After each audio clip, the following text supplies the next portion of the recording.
Welcome to another edition of the Barbershop Convo Series. I am your host, Daddy Ford, coming to you live from Queens, New York, locally known as the Q Borough.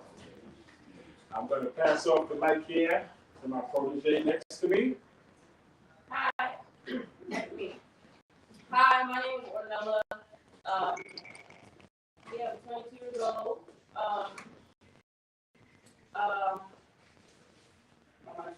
I'm 22 years old. I'm just here to, act as a co-host in these barbershop conversations. I grew up in a barbershop, so I really like the barbershop conversation, and I feel like it's very fitting. I'm excited to be here.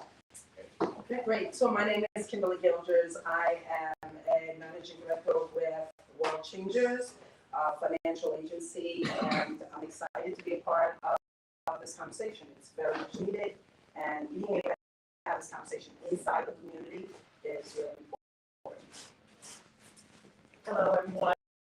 My name is Tawny Millard. I am also an associate and business partner with Kimberly with the World Changers, and I am equally as excited and happy to be here to discuss financial literacy, generational wealth, all the things that really matter, in our community today. And I'm excited to be here with this awesome panel of professionals. Hello, everyone. I am Janelle Blaze. I'm a teacher. I teach social studies, economics, and civics. And my dad, ironically, was a barber training, so this is pretty cool to be in this space. I remember growing up not wanting to be in a barbershop because guys were talking but I am glad to be part of this conversation about personal finance and my name is John Safran. I'm a business owner. I love teaching business. This panel, this session, I think is really exciting. I'm calling, and I've spent my whole life getting haircuts in the barbershop, so that's about it. I love the barbershop and our relationship. And I'm looking forward to giving you guys some tools and some tips that you can actually apply to your business and also how to your finances. Thank you. Excellent. Now that we've all met the panel, let me tell you a little something about myself. Again, Daddy Ford, and this is a very much deep conversation. Because without wealth, you really have nothing. It doesn't mean everything, but it means a lot. If we're going to go further into the future of maintaining ourselves and building wealth and locking down the necessities and essentials like home ownership and businesses to pass on to our generation behind us, we're going to have to be stout now and moving forward. Growing up without a dad and mom constantly working and not really being exposed to things that would help me down the road. I was fortunate enough to have my best friend's guys. My dad, who I call my dad, who's still living with us, he taught me state corrections. And as I became older and I got my job in the city, the first thing he had mentioned to me was, son, you got to do profit sharing immediately. I looked at him and like, all right, what it is? And he said, you got to go 10% automatic. And the number that I made, he said, this is what you make without any kind of overtime. And it was a long time ago, so I was like maybe $660 a week. So he said, 10% is what? He said, you're going to tell me you can't save $66 out of $660? And I said, wow. He said, because this is what you want me to live on when it's all said and done. So I did it. I mean, when I came into my job, I instantly did it like a week after I started work. I never thought of it. I just left it. And that's how I put more. And I believe in like 2.5 years, I was looking at over 6 figures in my deferred income. I was like, yeah, this is cool. I really don't have to work after I finish working if I chose not to. So this is why I said a lot of us, anything when we don't have the teachers of your parents and those who are fortunate enough to have people to look after you and your well-being for the future, then we get caught up in bad things like wanting to buy cars that we can't afford just because somebody allowed us to sign a dotted line and spending our money foolishly and being in the negative in the red. So I'm definitely very glad to be a part of this conversation, and hopefully everyone who's attending can gather the information that they're going to need from here. With everybody, I'm sure, giving their names and their contacts, and if you're not on the right path, maybe behind up to this conversation, you can't get the right path. So I'm going to yield the mic once again to the co-host. I'm 22, so I don't really know much about. You're in the right place. Yeah.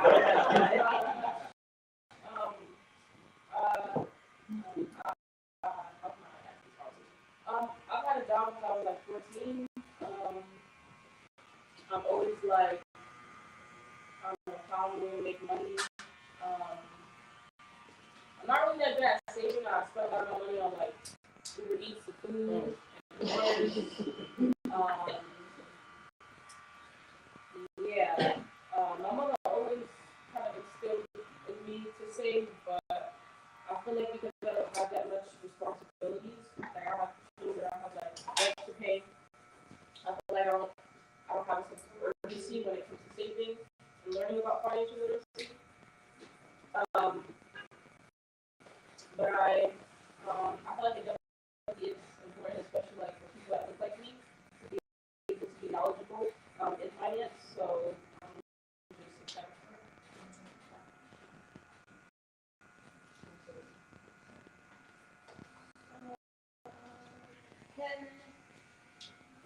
I know y'all gave a little bit of like introduction, but can y'all maybe dive into a little bit more about like your background, what you do, like how you're able to educate people? Sure. So I guess I'll go first. So as I shared, my name is Kimberly Gilgers. I love what Omar shared about not having someone to guide you as you were growing up. And I remember growing up as a child being raised by a single mom. She only had high school education.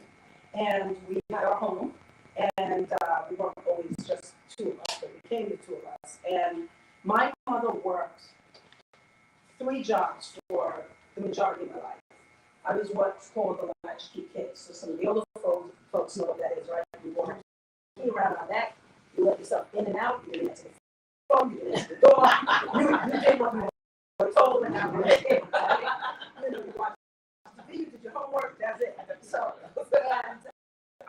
growing up, I remember as I got older, I remember saying to my mother, like, what is it about when you don't like? She was like, what do you mean? I said, because you never hear it. So I assumed that she just didn't want to be around me. But the reality was that she shared with me was she needed to work 3 jobs just to make ends meet. And oftentimes they didn't meet. I remember camping in the house. We'd be like, oh, we're going camping. And I'm like, oh, this was the best time for me. Right? So she'd bring over pillows, we'd sit in front of the fireplace. She had wood in there. We'd be burning it. And she would have, we would have hot dogs on these long sticks. Put it in the fire, and the potatoes wrapped up in foil. This was so much fun to me. That was camping. And every time we did it, she would cry. And I could never understand why. But then when I got older and I had my own kids, it dawned on me. We didn't have heat. We didn't have electricity. And so she was doing the best she could with trying to make sure that I had what I needed and she made it fun, right? And so one of the things that I learned from my mother was, she said, listen, I can't teach you how to works, but the most important thing I can give you is the understanding that you needed to learn. And so that's what I did. I came out of high school, I went to college. I assumed that I would learn it there. Well, what I learned was about global economy and the economy of the United States. But there was nothing there to educate me about my personal economy, my day-to-day. And so I went from there, and then started working in the industry. I worked at a couple of the large brokerage houses on Wall Street, and I learned a lot. But I still learned that while I was learning a lot, it still wasn't helping everyday people. What I was learning helped those that had money make more money. But what about the people who were just going to work every day, doing what it takes to provide for their family, and they want to be able to send their kids to college? You know, they want to be able to go on vacation, maybe move into a different neighborhood. That wasn't being taught. And so about 9-10 years ago, I made the decision to leave the corporate world so that I could do just that, so that I could educate the community. So when Tony told me about this series, I was excited because it's in the community, right? And having an opportunity to share not only my experience, but give the knowledge around what's happening in the financial industry and being able to make that available to people at a level that they can understand is what's really powerful to me. And so, you know, at the World Changers, that's, you know, our company is all about changing the world. And we recognize that the best way to do that is through education.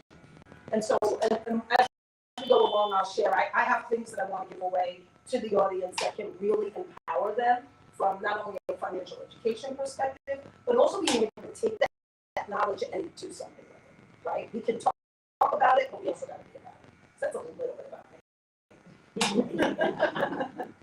I don't have to go after that.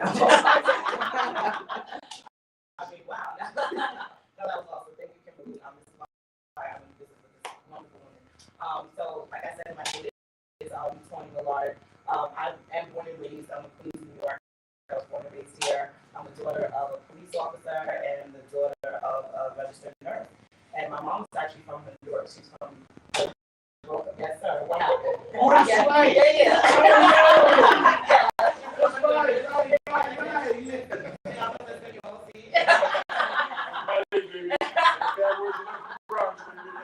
Well, she is really truly the bilingual Spanish speaker. I am the Spanglish speaker. And I'm the sign language interpreter, like at my church. So I kind of have like pseudo, like multilingual problems I would want to be. But anyway. So I grew up in New York City public school. So New York City public school teacher. I am currently also a New York City public school teacher. I teach kindergarten. And one of the things that I've learned about myself is that I love teaching. I'm good at teaching. I'm just really, like, it's just like my spiritual gift. I'm actually really good at teaching people anything that I know about, for the most part, right? And so I've been teaching for a while now, almost 20 years. And my family, we grew up literally outside. My family home is like 7 minutes from this barbershop. And I did not have to go to the barbershop, thank God, because I'm a girl. So I got my haircut. And my brother was way older than me, so I didn't have to worry about going to the barbershop with him or anything like that. And my father never took me to the barbershop with him, but he did kind of have the freshness of clean look sometimes. But my parents gave me, I would say, gave my sister and my brother like a really comfortable life. They were both working class people. We with a typical home, 2 cars in the garage, 1 vacation a year type thing. That's like the typical like family, right? And then when I went off to college and I got a checking account and great credit and my first credit card, it was like, oh yeah, I'm balling now. And I was balling, and then I was falling. I was like, didn't anybody tell me about this credit card that I have to actually pay the money back? And what's this thing? It's 29.99%. What is that? And so I was like, okay, yeah, this is not really feeling great. And I remember like bouncing my checkbook, another thing she don't know about, right? But I was getting excited, challenging my checkbook, bouncing my checkbook. I used to sit there and I was all excited. I'm a grown up. I am adulting. I am, balancing my checkbook. But my mom and my dad never sat me down and talked about money. And we know, and my father may be rest in peace. My mom was still living. They used to have arguments. You know, they argue about what? There you go. My mother was the saver. My father was the spender. She'd be like, now the kids need this, the kids need that. You're getting out a new car every 2 years. We would argue and all this different stuff. And I just be there with my little dolls playing, like, they could figure that out, because I know my Christmas gifts this year. So I wasn't even, but they never had, like, conversations with us, and I literally learned about money by sucking at money. That's like how I learned. I was like, I don't like this. I don't like being poor. I don't like the whole paycheck to paycheck. I don't like to not be able to do what I want to do.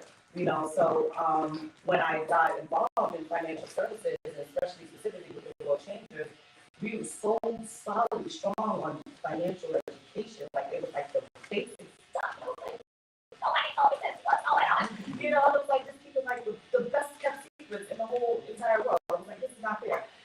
So I just really, learned too that the generational curse that I would very much love to change into generational wealth conversation, because my father, like I said, he invested in peace and power.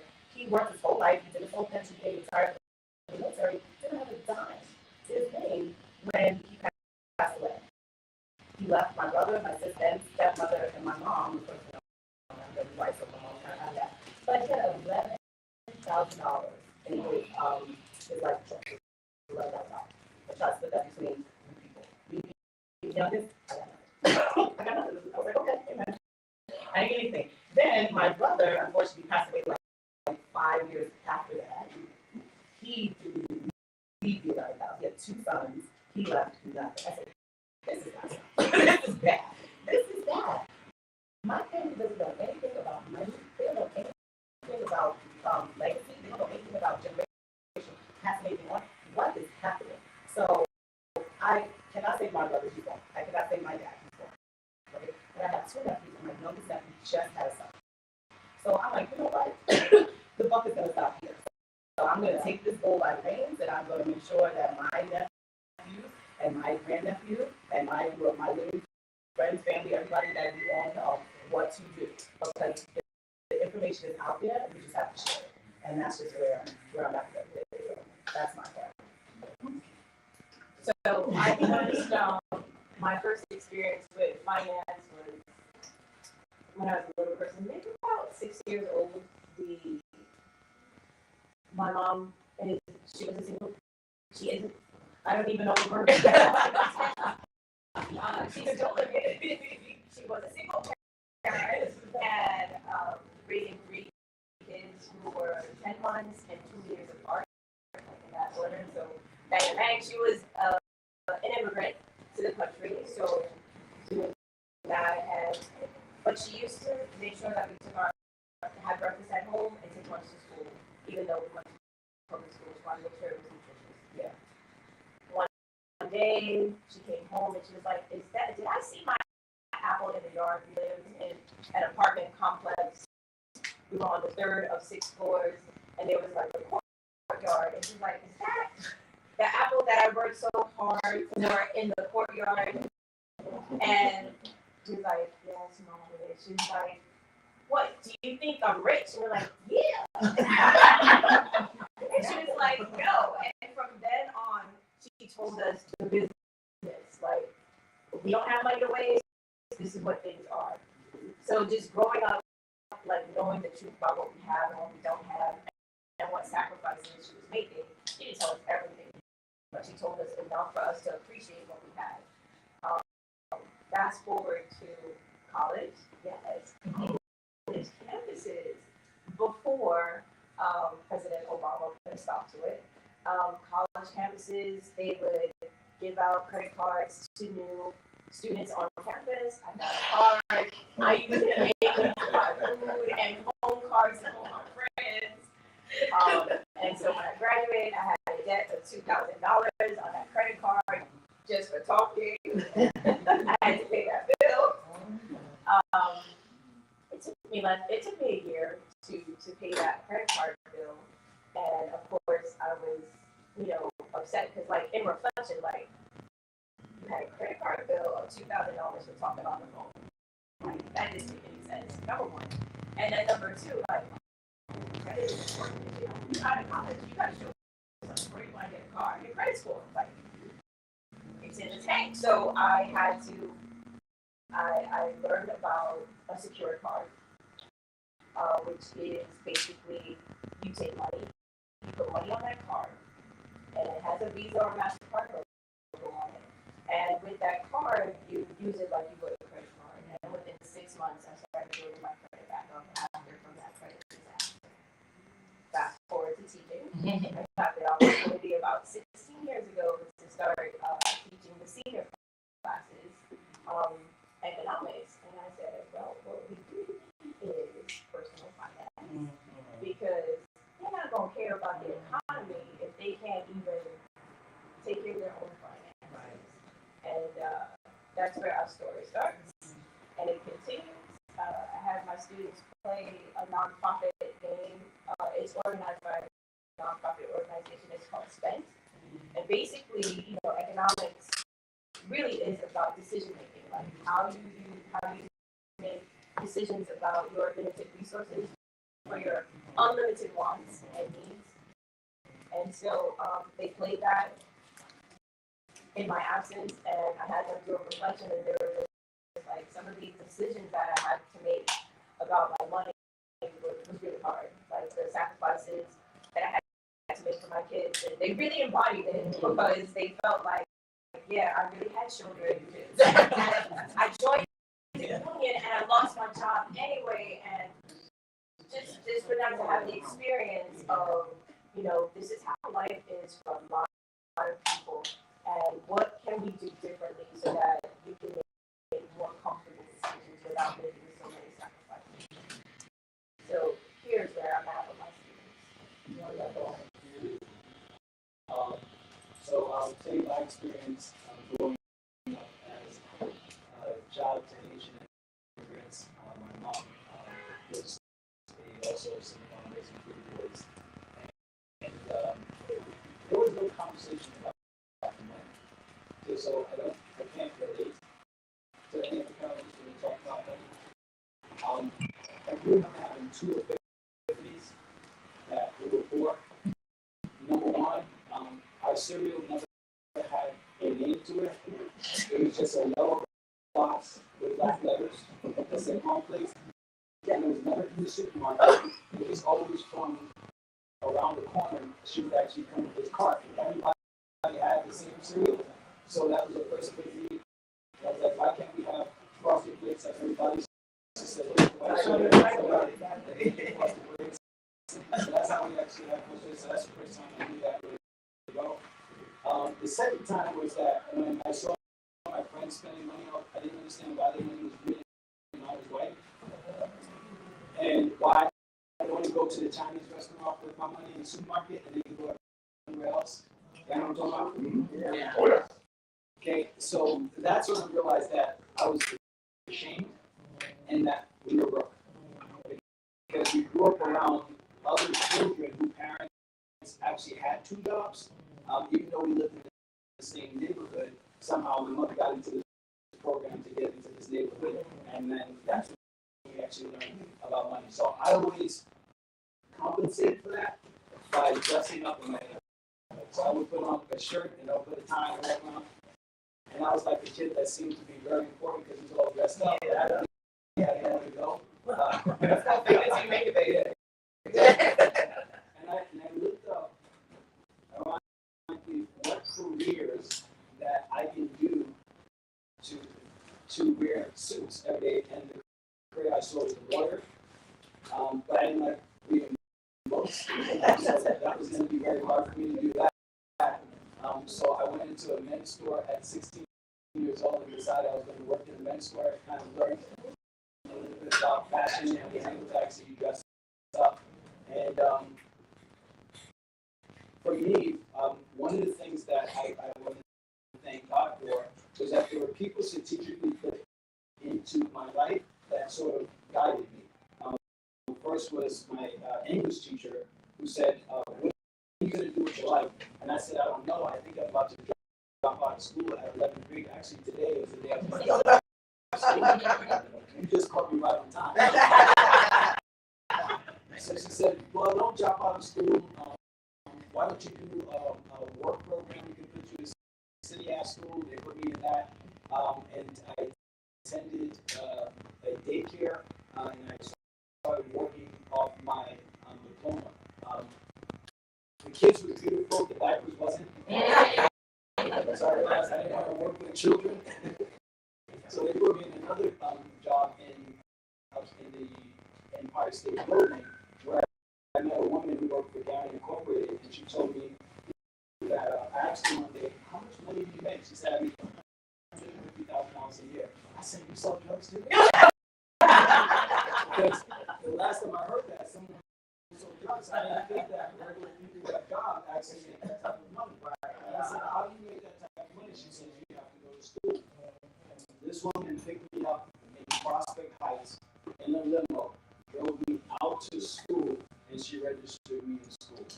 And I never left the school. Never came back home for 5 years. Because I did not want to get caught up with the friends of the association. So I just stayed in school. Whatever I had to do, whether it become a RA, whether it work, whether it sleep during the winter breaks and the holidays, that's what I had to do to stay in that environment. When I graduated from school, it was right in 2008, and everybody understands what happened with the subprime mortgage and that fiasco. And I watched people that I knew, loved, and trust lose their homes, and I didn't understand. Here, I'm an adult, I'm following your footsteps, and you're telling me you're homeless. How is that possible? You have a job. And that's where finance really took on importance in my life, because I needed to understand what they did not know, so I did not follow in that footstep. So for me, I decided to go into business for myself, and I did that. I learned how to merchandise. I learned how money worked. When money came in, I understood where to actually put it. And now, today, my focus is to teach people within our community, starting with this here, on understanding that it's not what you make that matters in life, it's actually what you keep that matters in life. And for most people, like your sister said, it's hard, yeah, because why? Today, everything is a subscription, everything is a big economy. It's so easy to spend money, and it's little bits of money, like you said, $66. So when you add our subscriptions and we have the things that we pay for DoorDash, we say, well, it's not that big of a deal, but compounded over the years, we have to do. And I think that our community don't realize how this little bit of money we're paying to everybody is going to cost us millions of dollars in our future. And I think this is a topic that we just need to address in this environment. Excellent.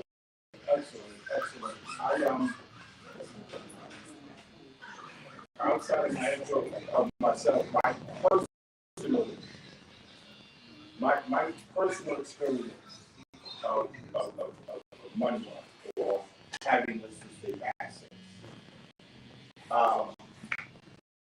And my grandmother, my family, they come from Jamaica and Honduras. So you know, I got with that coconut, I got with that beef. What I tell you, anytime we got to come see us.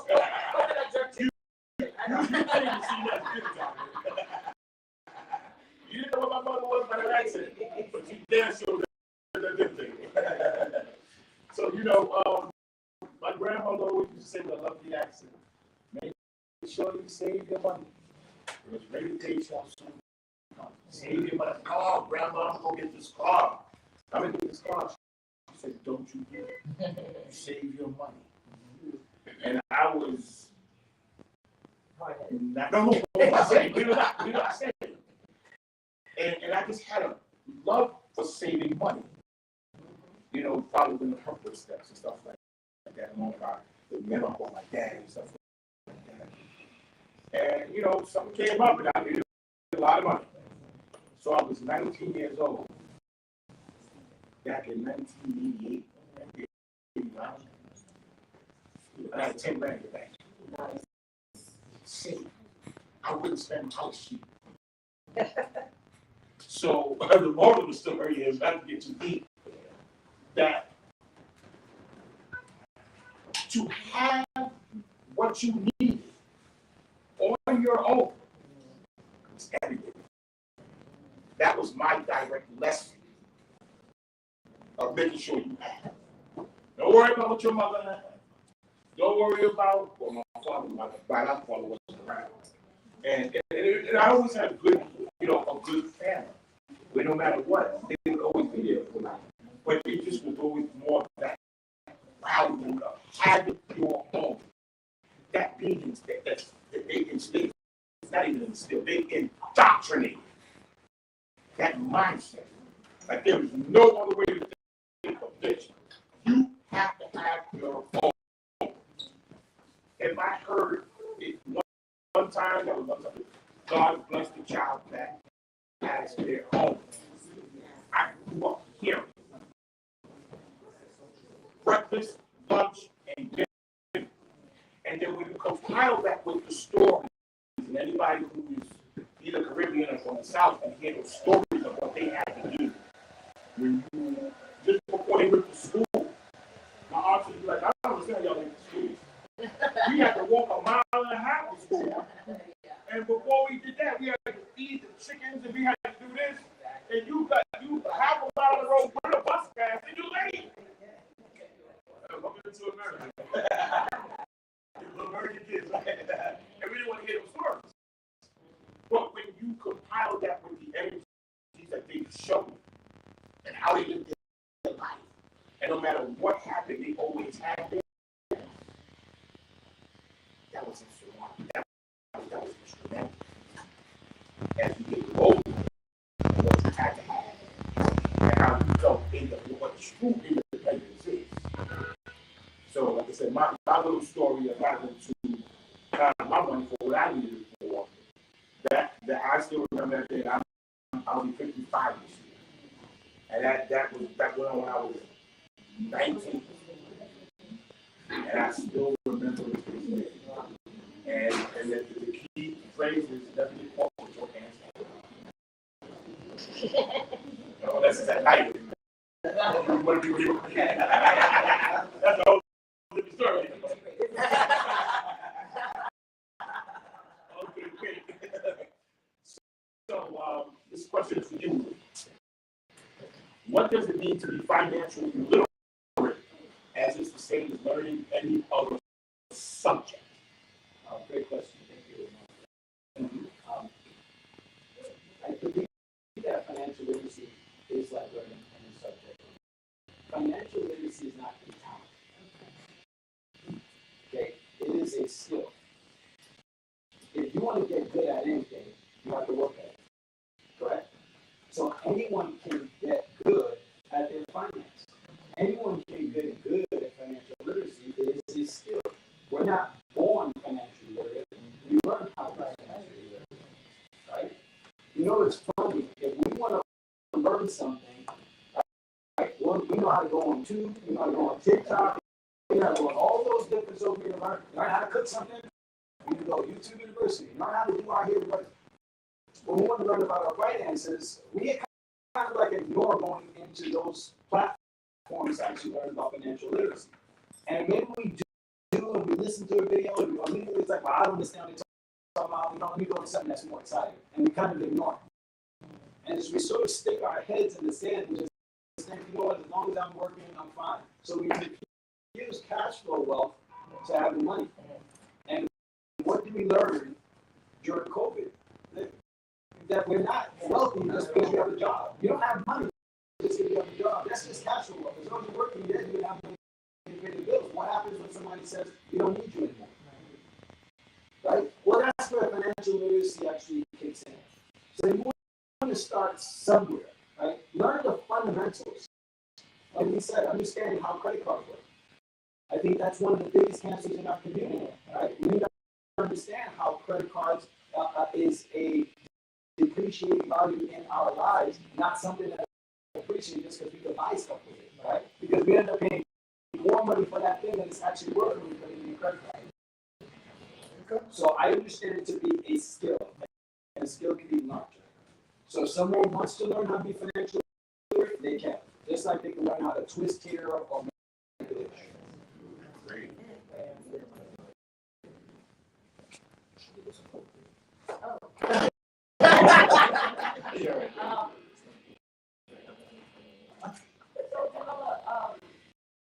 Why is financial literacy not taught in schools, and how it's not mandated by the state of New York to teach personal finance. So that's one. What was the second part? So, how do you believe it can be taught to our youth?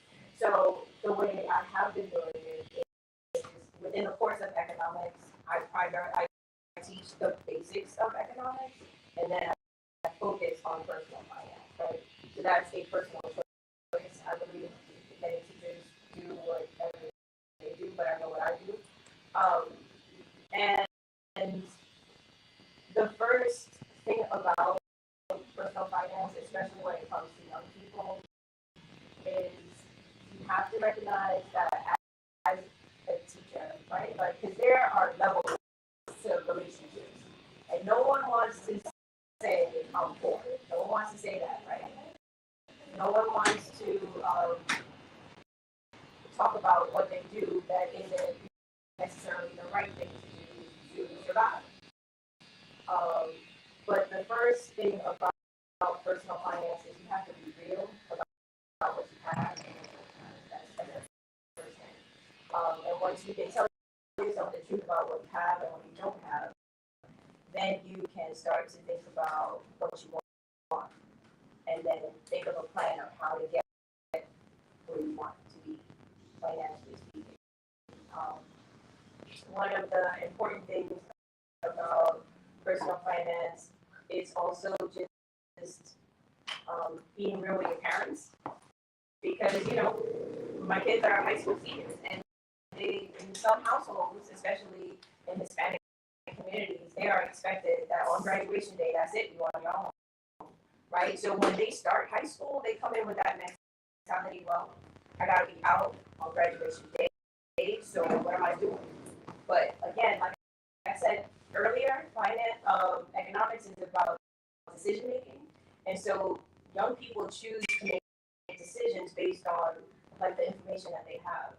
And one of the most important things that parents tell their kids to do, teachers tell kids to do, is to read these laws. Voting is so important to our personal finance, right?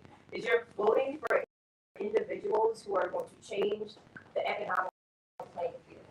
And so if you're not aware of where people stand when it comes to policies that affect our pocketbooks, then it's a negative impact. Because people are deciding not to vote because they don't like two candidates. But if you don't vote, you're voting for someone who's going to get into office, who is going to negatively impact your pocketbook.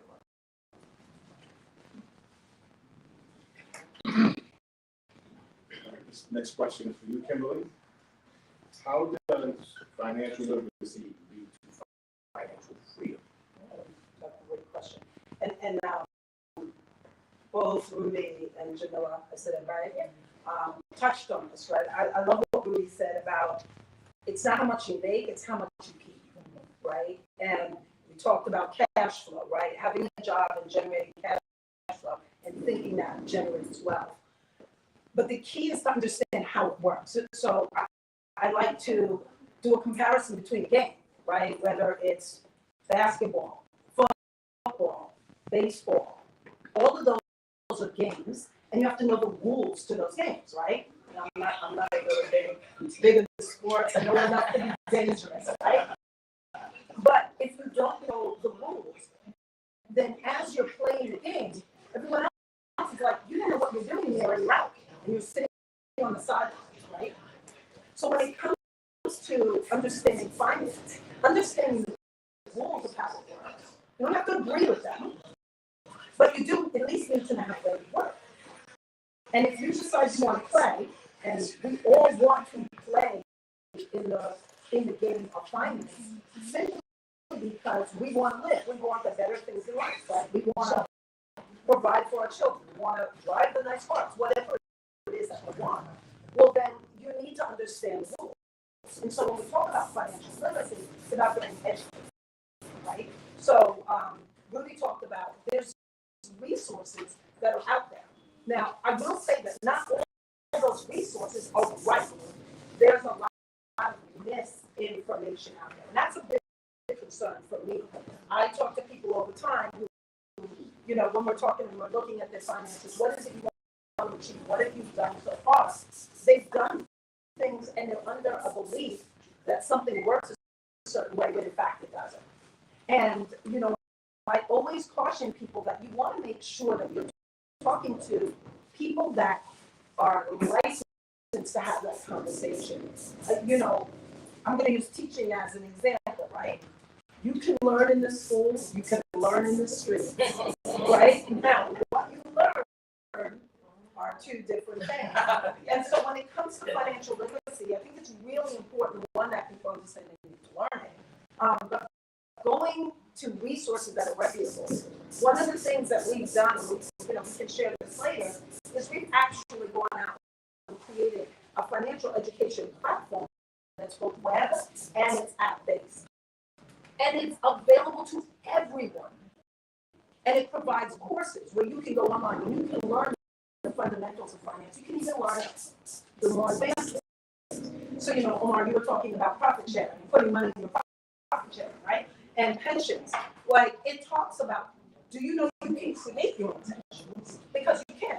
Everybody in India can do that, but they may not even know that they can do that, right?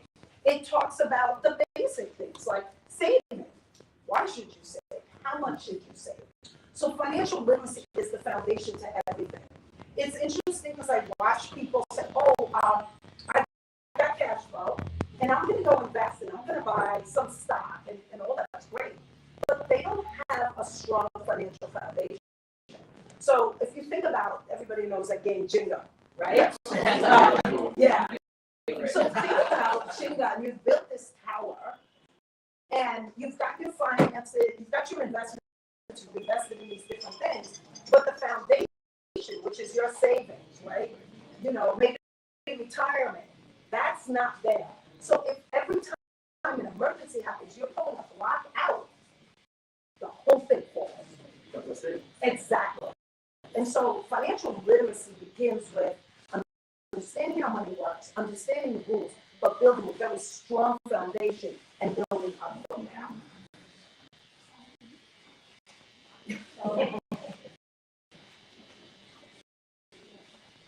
So what would you say the difference between macroeconomics and microeconomics? Macroeconomics and social studies.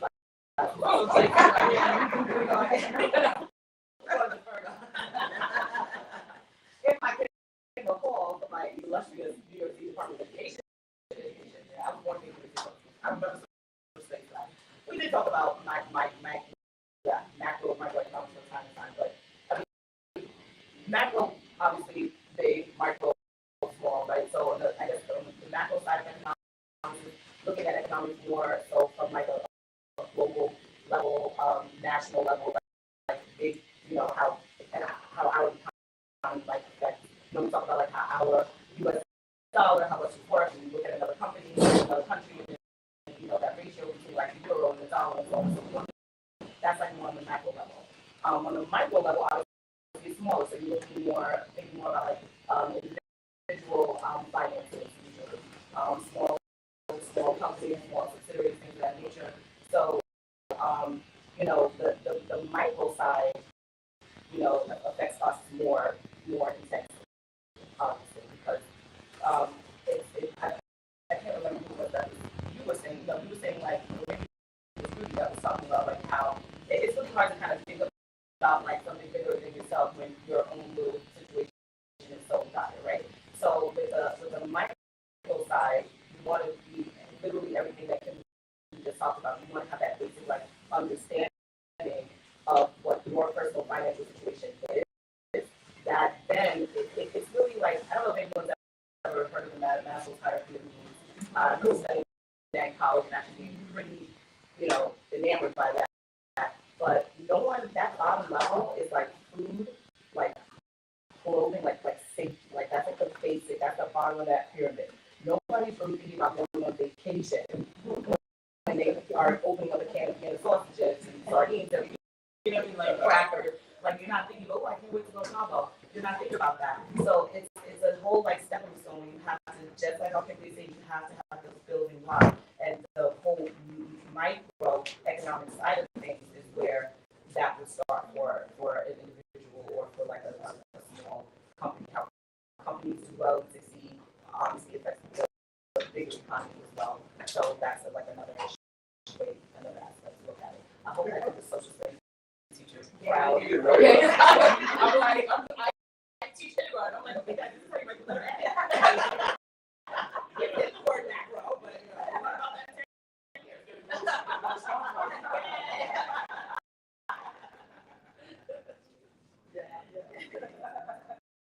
All right. Questions open to all panelists. How can an individual access their financial situation? Yeah. So I'll take that. The first thing I would always encourage individuals is that they should know what they stand as far as their credit score and their credit report. Before COVID, you could get access to your credit report once a year free. Yeah, free using annualcreditreport.com. Be very careful when you actually research that. It should not ask you for any money at all. Today, you can access it every 30 days. So yes, you can access it every 30 days. And you want to do it through all three credit reports. As Jamila told you that you do not understand where you are. And for most people, they don't even understand where they are when it comes on to their credit report. And especially if you're a young person, you may say to yourself, well, I have a credit card, I don't have a credit card. May not necessarily be true because many times there are individuals, unfortunately, that use young people, especially young people that they know, Social Security. So you should also check if you're a young person and see, do I have a credit report out here? So that's one thing I think that's very important to access if you want to understand your financial situation. Yeah, and I want to touch on something you said. You talked about the importance of credit. You know, I was just reading an article about probably November, December, and as from a macro perspective, the U.S. has identified that we are already at $1 trillion in credit card debt, right? So that means the average household, all of our households, all combined in the country, have totaled up a total of $1 trillion in credit card debt, right? And if people don't realize, you know, I know what you're saying, you're like Uber Eats and that, right? And it's interesting how we are literally eating our money, we're driving our money, we're wearing our money, and we've got these bills that they're there, like they're gonna show up later in life. And so in addition to looking at your credit, I also think it's very important that you sit down with someone. One of the things that I do to impact people is what you're talking about, right? Is say, let's sit down and take a look at it, right? Look at what's coming in. So here's the real basic brass tacks of it. What's coming in and what's going on. If you're bringing in $100 and you're spending $200, you need to look at your credit score because you are living on borrowed money. You're living off of these credit cards. But sit down with someone and really understanding what you are doing with your money is important.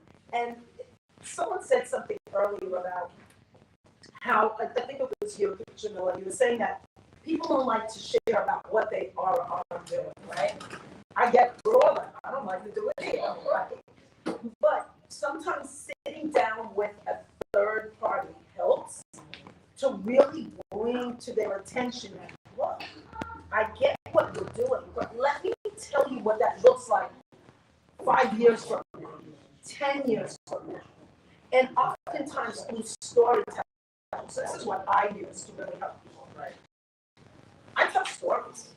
If you share someone else's story, maybe that's someone else isn't really someone else, but they have a similar a situation, and you talk about how, you know, when they didn't do X, Y, Z, and then this happened, what happens to them subconsciously is like, oh shoot, that's just like me. Like, and it's interesting because I watch people say, so what did they do? Right? And then you can share with them what that person did, but it opens them up to seeing that, wow, you know what? Maybe I need to do some things a little differently. So, you know, that's another way to really help people assess where they're at and look at it. If I may. I just wanted to talk about like what I do. What young people need in high school is time. Time to practice adulting in a safe space before they leave to go out into the real world where they have to face real world consequences. And so we start with SPEND, which I told you was a nonprofit organization that created that little simulation. We also have other for-profit simulations that we use. So if schools are willing to invest in their children, this is one of the ways they can invest. The game is called Budget Challenge. What it does is they have to make decisions about, am I going to have my own apartment or am I going to share? Am I going to get financing from a bank or from a credit union? So there's lots of different decisions that they have to make. And then for 6 to 10 weeks, they are paying bills.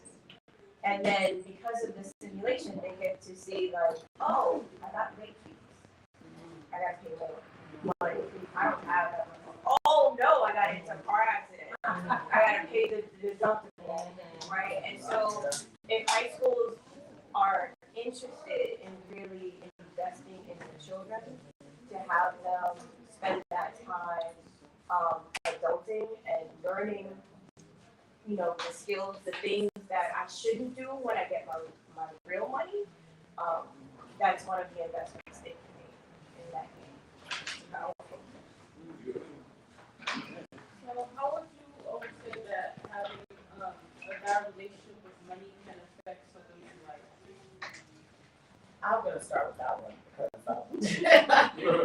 you know, gosh, that gives me agita sometimes, like thinking about that, because people sometimes, especially if you come from like a Christian religious background and you look at the scripture that says the love of money is the root of all evil, and you can't serve God and money, and then people feel guilty and then making some money, and it's just like, it's not accurate. And you know, I think it kind of just puts people in this perpetual like state of lack, you know. And I actually was reading this book that a college friend of mine wrote on money and currency. It's actually a Bible-based book on how it is 1,000% okay to have financial literacy, to be financially, you know, affluent, and that you're not worshiping the devil because you're doing that. You know what I mean? But it just talks about the word currency, and now we're going to get into science class now, right? With currency, energy. Energy flows. It doesn't die, it has to go somewhere, right? So it's really interesting how we call money a form of currency, because it is designed to ebb and flow. You are supposed to receive and you are supposed to give out. And whether you're investing, whether you're building, whether you're saving, whatever you're doing, your money is supposed to be moving. It's supposed to constantly be moving and doing something. And if you don't have it, you can't do anything with it. But if you feel guilty about having money, then you're not going to possibly pursue certain things. My grandmother, may she also rest in peace, she was 97 years old, she had a second grade education, Honduras, okay? And she came up here to help my mom raise me and my sister, and she was like a nanny, and you know, she did all that sort of stuff. She was a seamstress, she made beautiful clothes, she was a self-taught in a lot of ways, but she only had a second grade education. And she was very, very generous with her money. She was always like, oh, I have it. My mom was like, put it away. And she's like, no, I can't, put it away. You know, and they would be arguing back and forth about the money. And my grandmother really felt like she should not be keeping this money. Like, I have to give it away because God says I'm not supposed to have this money. So I got to, like, give it, you know. And she died really strong. You know, I feel like I'm the one that's kind of like breaking the mold, which I'm very excited to talk about. But my mom kind of was the same way, but my mom was generous, but with her, it's more like the spending. It's like she would literally come home with something, and she would say, look what I got. She's like showing us, she's like, look what I got. And it was only X amount of dollars, and I couldn't leave it there. And I was like, yes, you could have. I was like, you had 10 of them that look just like it over there. You could have left it right there for somebody else. It would have been totally fun. Nobody would have been the wiser. You know, so she was just a spender. So she went from the saver that she used to be when we were younger to now all of a sudden, like, this money just like burning a hole in her pocket. Like, I gotta have it. You know, and so we really have to understand that you have to have a good relationship. You have to respect money. You have to understand that money is there to serve you, you know, and to serve your needs. And then you can now turn around and serve others with your money. Like, that's how it's really ideally supposed to be. The Bible literally says, blessed is the man who leaves an inheritance for his children's children. In my story alone, nobody's doing that. Nobody did that. I had a father, and my father had a son, and my brother had a son. No inheritance was left. 2 generations, no inheritance was left. So if you want to be biblical, then follow that. You know, and I'm not saying don't be biblical, because amen, I love the word. But it's like you have to be really mindful of the kind of like the lies and the deceit around like money. Money is not evil. You cannot use people and be deceitful and all that stuff around money and expect it to be a blessing. You know, you obviously want to do right by everybody all the time, but money is there to serve you, and the universe is going to give you as you put out there, you manifest positivity and good things. Then the universe is going to give you what you need to continue to do what you do. Nikki has this salon, this barbershop, because she cares about the community. So she was able to keep these doors open and do what she needed to do because her mind is set to serve people. So her salon, her barbershop is going to constantly be a pillar in the community because of that. So that's how you have to think about money and the gift that it was to you and how you give that back out. And the interpretation is very important biblically when it comes to that money. Yeah. How do you interpret that? I can give as long as I have. Right. If I don't have to give, Right. what do you mean when I'm banging the next day? Right. I was just sitting here just a second ago in my car, and the guy just knocked on my window. And he asked me, he said, you have the dollar sign to buy some pizza. And I was on the phone, and I looked at him. I said, all right, here you go. Well, I have it for $5. I have no dollar. Right. And to my surprise, he said, remember you give me back your change? Wow. I just looked at him. He said, I'm just going back there, I'll bring you back your change. I said, not lying to you. Why? Because I'm not going to lose my house for an extra $4. Right. And the fact that now what he came at is in the story, but the fact that he said it, and he was actually surprised that he did it. Right. Instead of even to just go ahead and enjoy 2 slices. Exactly. And so, it's not fun. Before we go to the next question, I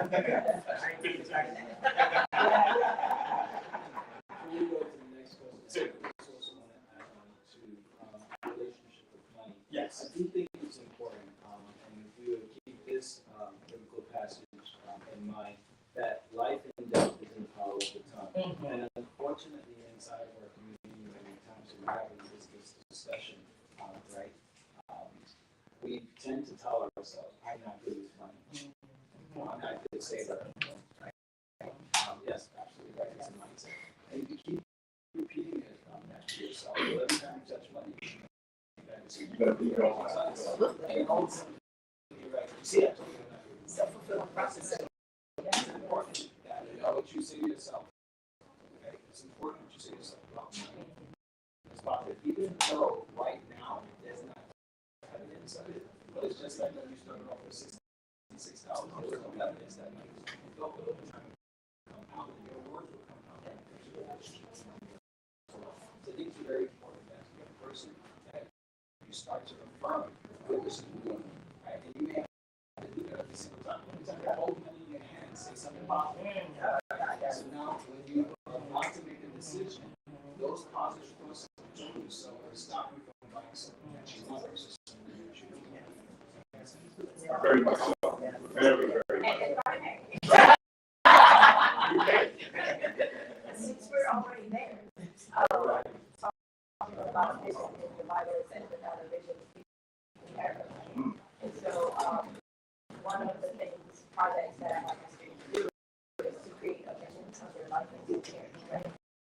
And this comes at the end of our financial literacy travel, and economics. And so,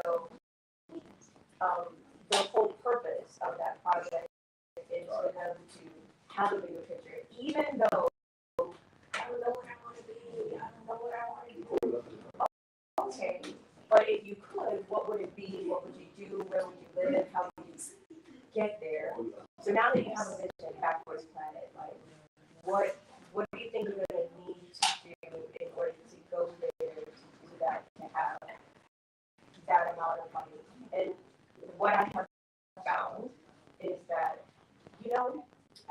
I did the project and I may not get that in reality. I probably still be paying my student debt loans, but I could live here. I could do this. They can see themselves doing things, and so part of this journey of generational wealth is having a vision. And when you have a vision is just not, I can see this thing. Okay, this is what I want. Now, how am I going to get there? And building steps to get there. Finding out the things that you need to know in order to make those things a reality. I'm just gonna touch on what you said about the vision, right? There's one word you use that is so powerful, and it's such a small word. It's only 2 letters. It's the word if. If opens up possibility. And I love that you use that, because when someone says if, what happens is possibility shows up. And they start to imagine, and then they start to create visions. And if doesn't mean that you have to have the answers. You have to start with what's possible. So when you said if, I just got chills, because I was like, yes, because the world of possibility is now available because of those 2 letters. Yeah. Very strong. I do remember listening to what's the motivational speaker, the African American, oh my gosh. At a time. No. The older gentleman. Oh, Brown. Les Brown. He was talking about and he was saying, people were going to say, but I don't know what to do, He would say, okay, but if you knew what to do, what would you do? Right.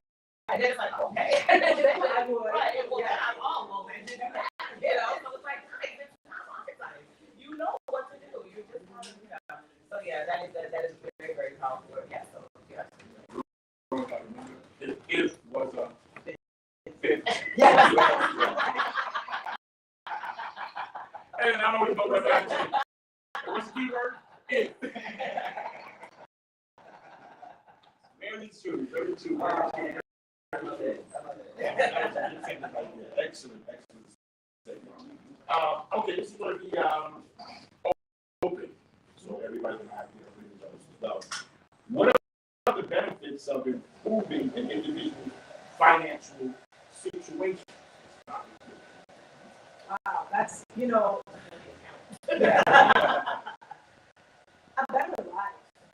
And I know, I talk to people all the time, and they're like, well, this is my life, or maybe they have the mindset that you shouldn't love money, or some evilness to it. But when you have improved your finances, there's opportunities that open up to you that you didn't even know exist. And it could be in where you live, it could be in where your kids go to school. But the one really big one is in what's available to you when it comes to your overall health and well-being. I was sharing before we got started, I have a client, I take care of the whole family financially. And they've struggled over time. And because they've struggled, the access to good food, the access to good health coverage has just not been ideal. And now it's showing up in their lives. And we just lost 2 of them inside of a week in one family. And so when you're able to improve your financial situation, you can make resources available to you that you thought were elusive. I feel that in our community, the lack of resources, the lack of financial stability has a direct impact on our health. Your health and your wealth are so intertwined, but we don't see it. We don't talk about it. But if you have better, like if your health isn't good, you will spend all of your money to get better at working.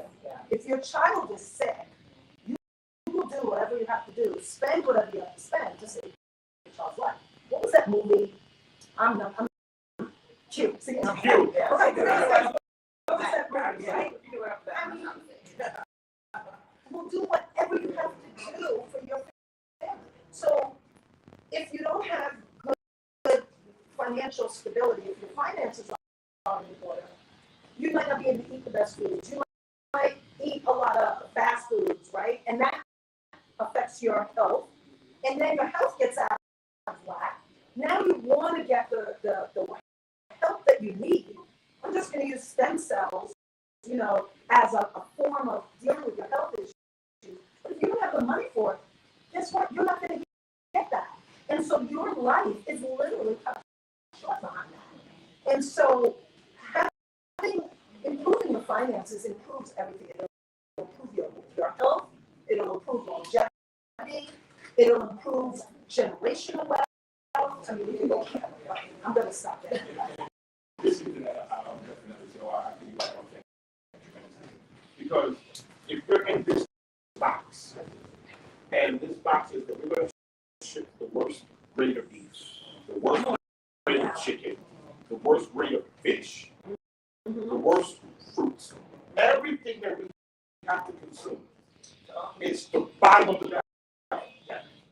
Now, when you compile that with not having decent access, not having the ability to get out in that, remember the red line back in the days?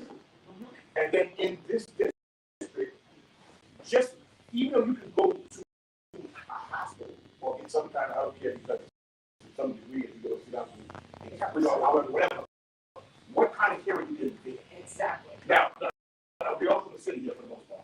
So let's be for real. If you unfortunately got a bad stab wound or a pew wound, take you to the hospital. Take you to LA.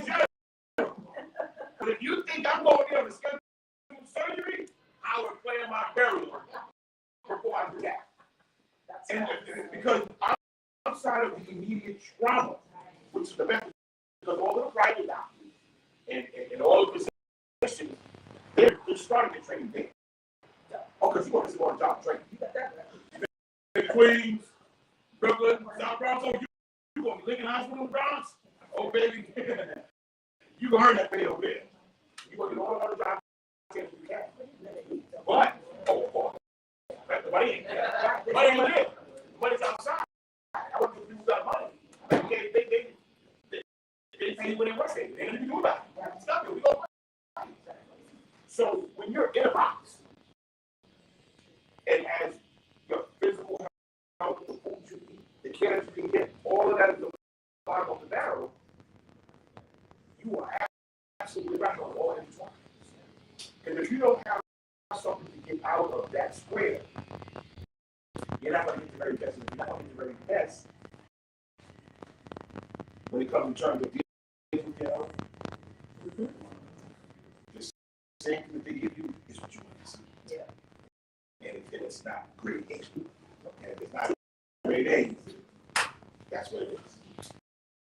That's I think that an improved financial situation cures like global ignorance. And the reason why I say that is because travel, in my opinion, cures a lot of ignorance. Because I watched different YouTube videos here and there about these 2 beautiful women that are from Africa, and they're always fielding the questions, the comments that people leave on their page. And they're like, you're in Africa. You're in Africa. You're in Africa. How do you like your life?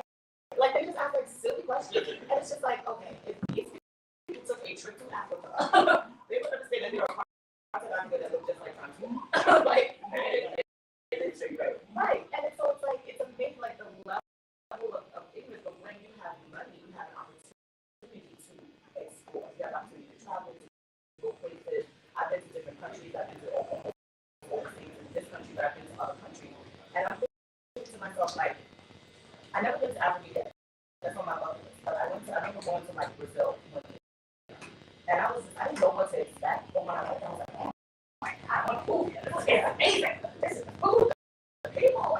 Like, it was just beautiful. And I was just like, if I had not taken this trip, if I did not have the money to take this trip, and this was a long time, this was 2001. This was literally the month before the plane that just happened. Before I landed back home in the Big Apple. And I mean, I have not been back there since. And I'm just itching though, because it's just so amazing. But I was able to learn about the culture. They said like the area that I went to has like the largest African population outside of Africa, and it's just the food and the culture. It's like wow, and I felt like I was learning about myself and about my culture, and about my people going there.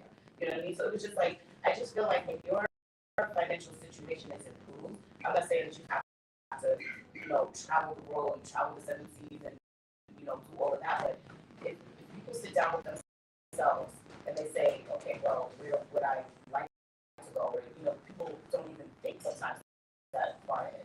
Just like how we were saying that people are not, you're hung by your tongue. So if you're not saying certain things, if you're not even like thinking on your mind to say, okay, like I can actually be on a plane or go and travel and on cruises and things like that. That traveling experience for me gets me out of that little box. It gets me out of that little box. It gets me thinking about other people. I can look at other people that live on the other side of the world and be like, wow, you are just like me. We have so much more in common than I ever imagined we did. But if I had stayed, they had to teach Rockaway teach Queens, and then they trained up there. And a lot of oh my goodness. I remember I was teaching 3rd grade one year, and I was trying to have a little experiment with my older ones. I was like, okay, guys, you got the whole day. You can do whatever you want. What are you gonna do? Money is no object. And all the hands are shooting up. And I'm gonna play my video games all day. I'm gonna go to the take y'all to get cheese. I'm gonna come back and watch TV. I was like, oh, that's it? I was like, okay. After breakfast, then what? And they're like, that's it. I'm like, oh, okay. I go, wow, our children, they don't know how to dream. They probably have parents who are not dreaming, so they themselves don't know how to dream. And that was the biggest dream they could come up with. A bacon and cheese and a whole binge of Nintendo or whatever the PS4.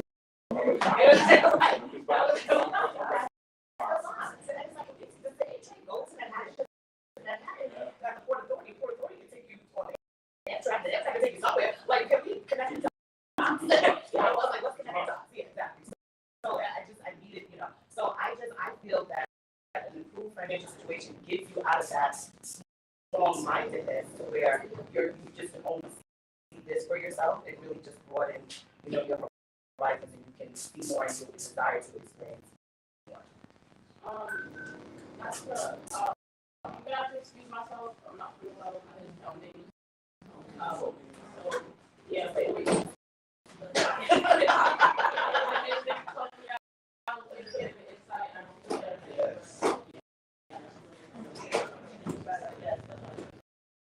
You did amazing.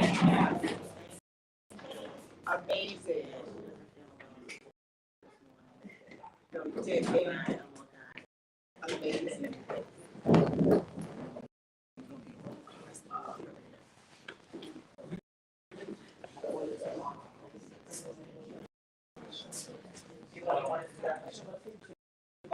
Yeah, I think that you guys actually hit on everything.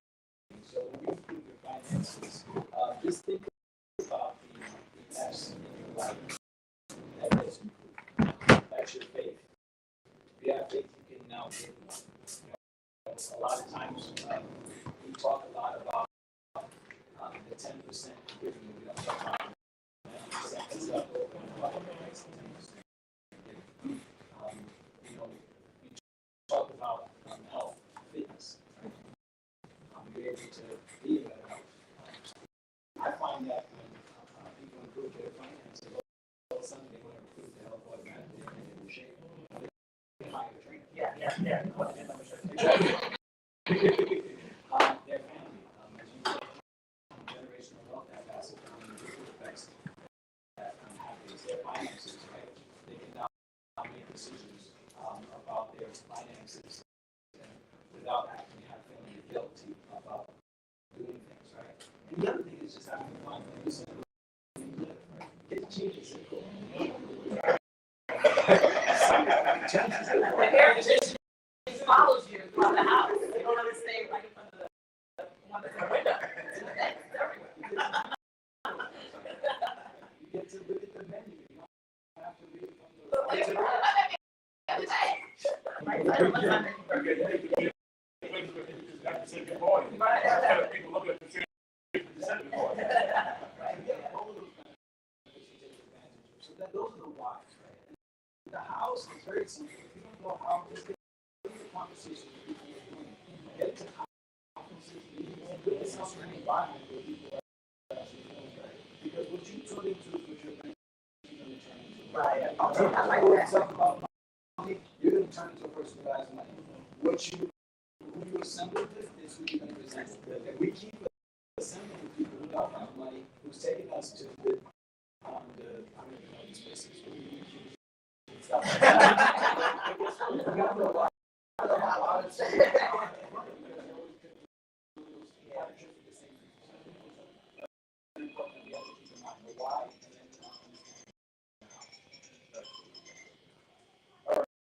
Goal setting. How do we set financial goals and achieve? So I'm looking at. Well,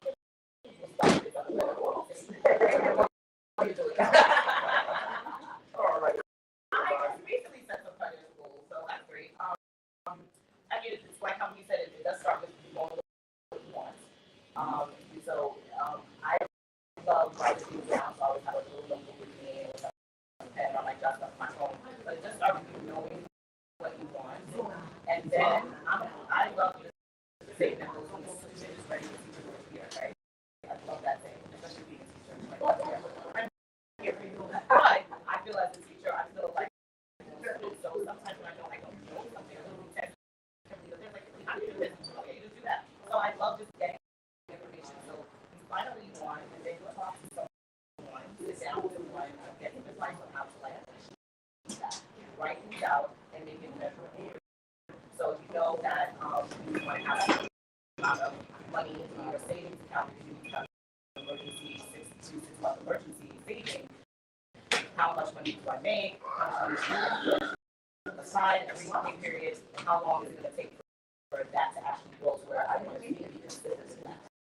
So it's really simple. I recommend, like, especially someone who's maybe intimidated by money, just to simply start small. That $66 story is the perfect ideal story because it's not a lot of money. I remember talking with a friend of mine about that too. We had to start working again. I was like, okay, you got the 10%. I was like, it's $40. I didn't think it was $40. It was $400 a week. I said, it's $40. Just do it. It's okay, I'm doing it. You know, and it's something small, manageable, measurable. That's how you start. Yeah, possibly. Yes, me. Everything Tony just said.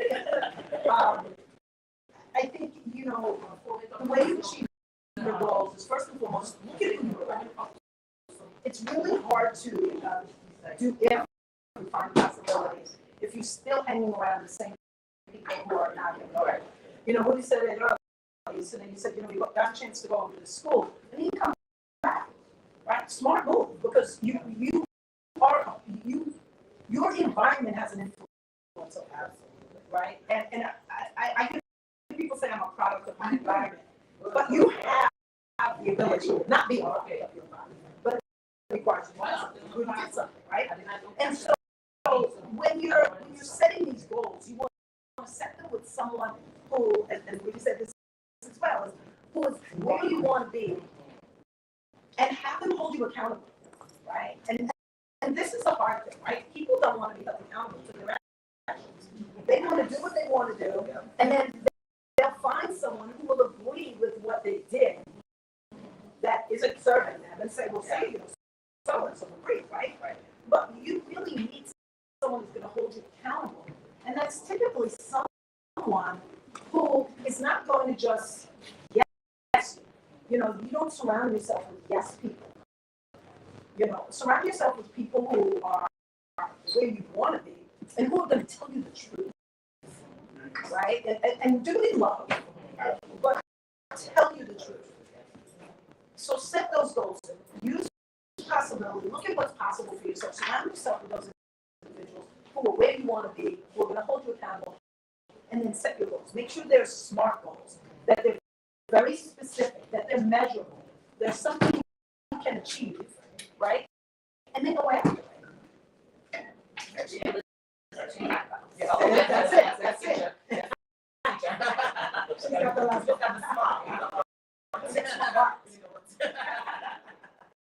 What's your take on that? When it comes on to goals, it's going to be a bit controversial. I always tell people that your goals is a life course. It's something that you said that you haven't achieved. And once you put that goal out there, you create and you backtrack exactly how you get there. Okay, so all of us are 2024. Many of us have said we have this financial outcome. This amount of money saved, right? We're talking about money here, right? Okay, we want this amount of money saved. How much do you have to save? How much do you have to save? Well, you know what your paycheck is, right? No matter what, right? This is what I gotta save every 2 weeks to accomplish that goal. So you start off small.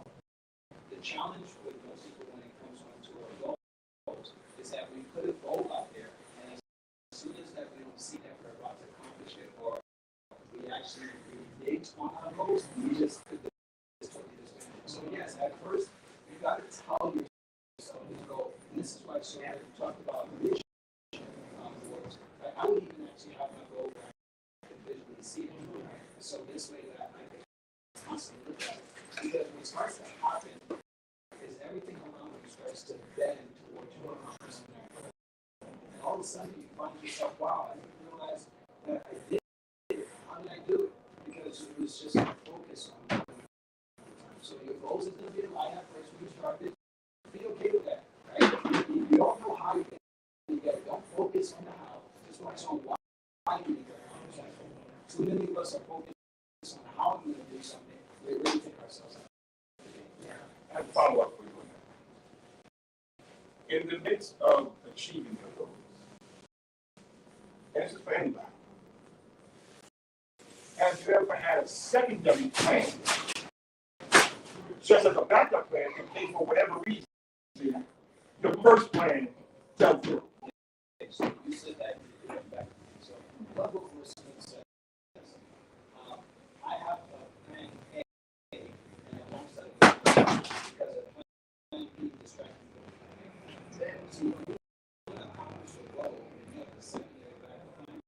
You always have something to go back. Right. But when it's do or die, when you have a have to, everyone has a have to. I have to survive or I have to succeed. I think everybody kind of has I have to succeed. So no matter what, I'm going to get it. Right. It's not impossible. I have faith. I believe in myself. The possibility is there. Somebody has done it. I can actually do it. So if I put a plan B there to fall back on, I will always have plan B. You're not going to work towards that. You know something? And I understand the relevance of that, but the reason why that doesn't work for me is because in the transportation field, if I'm going down this road and that traffic is not moving, I'm already on the I can already see what's going on here. I have to go that way if I plan on getting there, at least at the time I'm asking. And it's a reroute. It's an alter. So take for instance, if I gotta save $100 a week, and something happened, I can only save $25 this week. Well, my alter means that I'm gonna have to save an extra $75 next week to compensate. But you haven't changed the goal. Exactly. We're saying the same thing. Yeah. See, what changes if you say, well, I want to save $100,000 and you realize, wow, I'm not close to that, so I'm going to drop it down to $50,000. Right. Now you just Right. change the That's whole the goal. point. No, we're Right. going to take it to the very end because you don't know at the very end. All the time somebody bless you and say, you know what? Uncle so-and-so, they left you $20,000. There's the how. There's that faith. That's it. Right. You may have to adjust what you were actually doing to get to it, but you do not take your eye off of that prize. Right. Okay, excellent. Anybody else? Yeah, I know if I may. If I'm honest. Just emphasizing that the goal needs to be a smart goal, right? And sometimes we need to start small to test things to see if it's gonna work the first time. So what I do with my students, they track for a whole week how they're spending their money. Okay, where that money come from? And then they realize, because they don't realize, I spent all that money on bacon, egg, and cheese and a drink. My after school snacks. Wow. Wow, I wasted money. And they use the word waste, right? So sometimes before you even set the goal, you gotta see what am I doing with my money right now?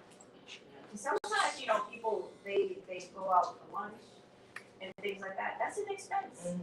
Whereas you buy groceries and you're going out to lunch, like can't you make something Meal prep. Right. And that's how you start to save money. So you have to look at what you have, where your source is, and then what your goal is. And then from there, once you create your action plan, your SMART goals, then you can start to see where you're going.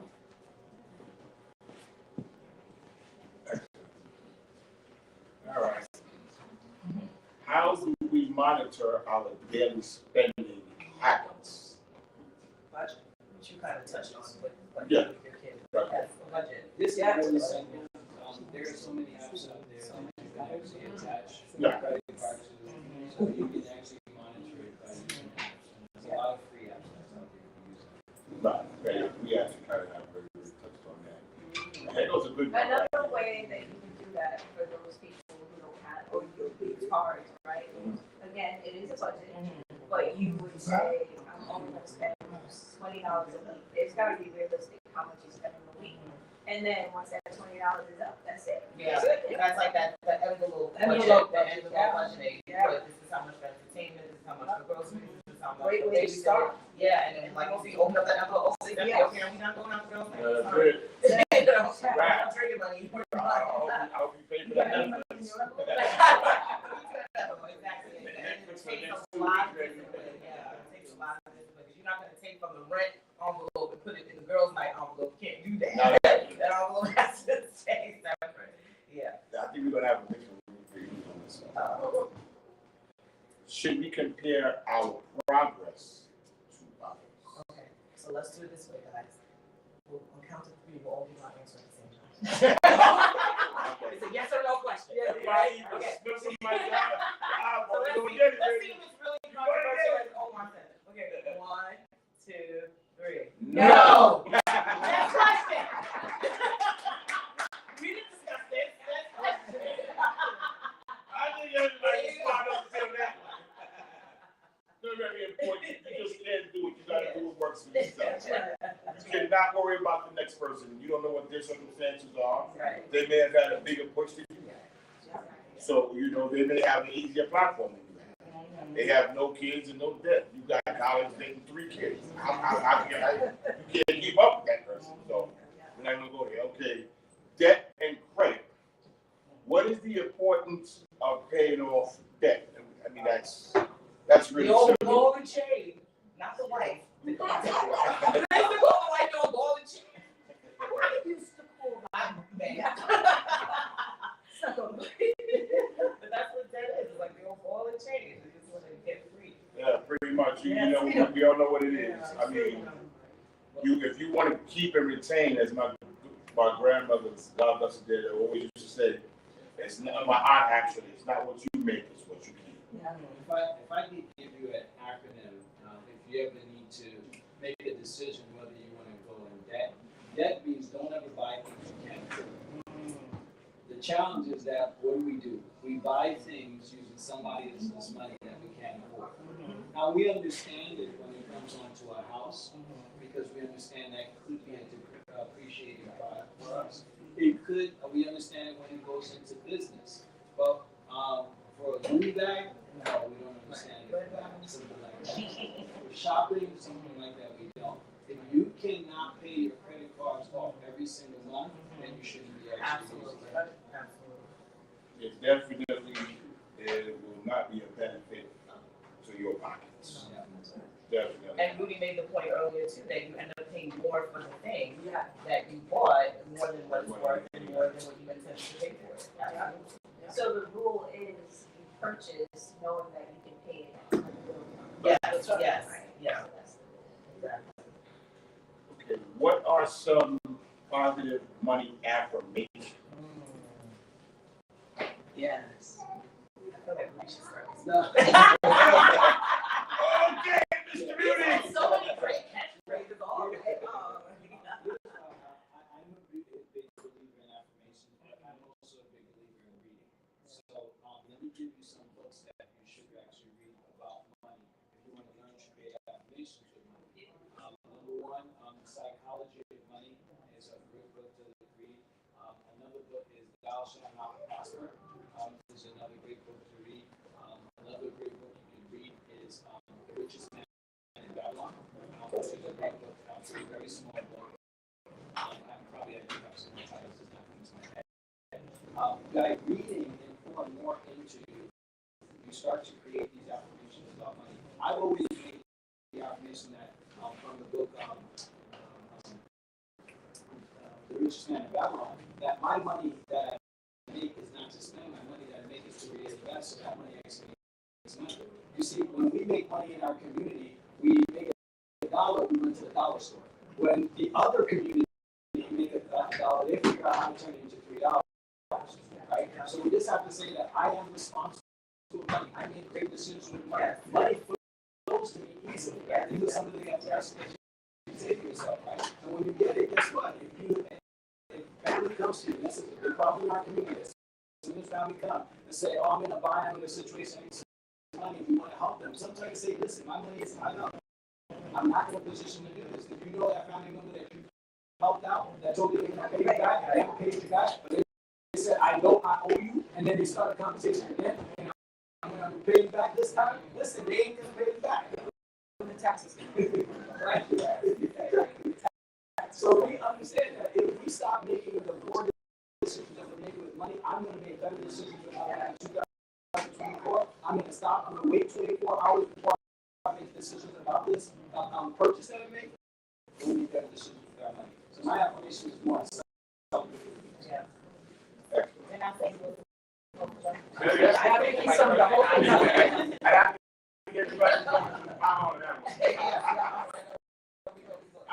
include myself. But no, that's important, and considering the fact that when you just think about it, this is still very relevant. When you look at, I'm sorry, I'm not trying to smoke. Obviously, when you look at in all these neighborhoods, how every different ethnic background comes strong on our mind. But it's just some people that just want to make it obvious. So think about it. We live in a country where one of our biggest concerns issues is terrorism. Yet this country has no problem giving people who they deem have maybe terroristic ties, whatever. No problem giving them money.